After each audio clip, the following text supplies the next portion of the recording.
Hey, Twitter world, this is yours truly. O.J. Simpson sending shockwaves across the internet, launching his official Twitter account. I got a little getting even to do. Simpson wasting little time to address rumors that have become tabloid fodder over the years.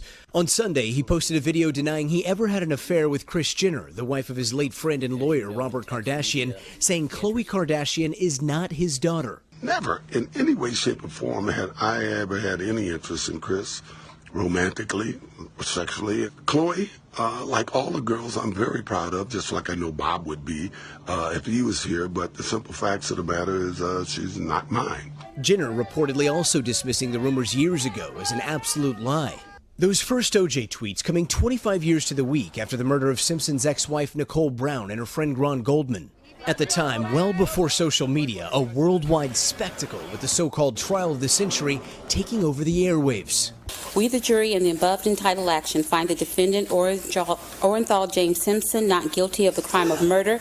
The jury ultimately acquitting O.J. Simpson of the murders. He later spent 9 years in prison for trying to steal his old sports memorabilia at gunpoint. You know, for years, people have been able to say whatever they want to say about me with no accountability.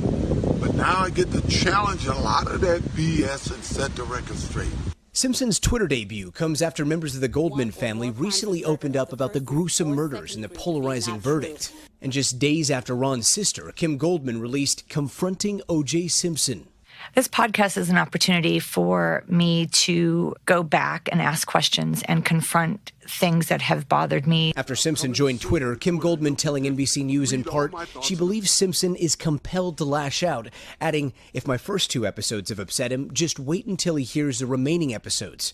Fred Goldman, Ron's father, also speaking out, sitting down with Lester Holt last week. Do you think we've heard the last of O.J. Simpson? I think so.